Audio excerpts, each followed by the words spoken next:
மிதுன ராசி நேயர்கள், உங்களுடைய திறன் நன்றாக புரிந்து கொள்ளுங்கள். உங்கள் திறமைக்கு இவ்வளவு காலம் மேம்போக்காக இருக்கும். ஆனால் இந்த காலம் உங்கள் திறனை, உங்கள் திறமையை ஊரறிய உலகறிய, ஏன் பக்கத்து வீட்டில் இதுவரைக்கும் தெரியாத இருந்திருக்கும். ஆனால் இது மாதிரியான திறமை மிக்கவன் நம்மோடு இருக்கிறானே என்று உங்களுடைய பெருமைகளும் திறமைகளும் வெளி உலகத்திற்கு அற்புதமாக வெளிவரும், அல்லது அற்புதமாக நீங்கள் பிரகடனப்படுத்தப்படுவீர்கள் அல்லது பிரபலப்படுத்தப்படுவீர்கள்.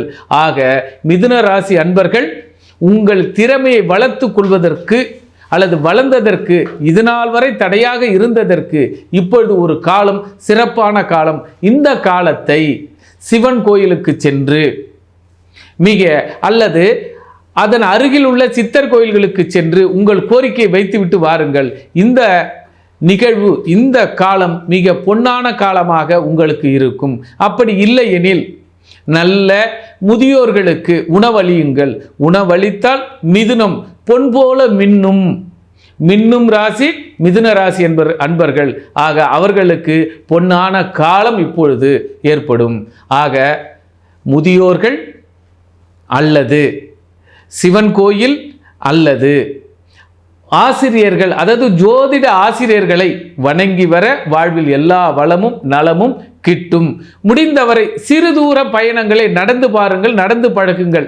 அல்லது உங்களுடைய சின்ன சின்ன சிந்தனைகளை குறிப்பாக சிந்தனையில் வைக்காதீர்கள், எழுதி வைத்திருங்கள், அதாவது குறிப்பெடுங்கள்.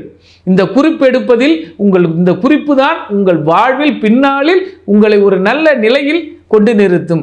ஆக சிறு கணக்காக இருந்தாலும் எழுதி பழகுங்கள், சிறு கவிதையாக இருந்தாலும் எழுதி பழகுங்கள். ஆக எழுத்து உங்களை வாழ வைக்கும். அதாவது இப்போ இந்த நெக்ஸ்ட் ஜெனரேஷன் இந்த டிவி நேயர்கள் வழியாக மக்களுக்கு இந்த டிவியும் அடியேனும் ஒரு சில ஜோதிட கருத்துக்களையும் ஆன்மீக கருத்துக்களையும் தெரிவித்துக் கொள்கிறோம். இப்போ குறிப்பிட்ட இந்த செய்திகள் அத்தனையுமே அவரவர் ஜாதகத்தின் ஏற்ப சற்று ஏறுதலும் குறைதலும் இருக்கும். ஆக இந்த டிவியின் வழியாக நல்ல செய்திகளை கேட்போம், நல்லதை பார்ப்போம், நல்லதோடு உறவாடுவோம். ஆக இந்த டிவியையும் ஜோதிட ஆலோசனைக்கு என்றும் உங்கள் கேதுவின் காதலன். நன்றி, நமஸ்காரம்.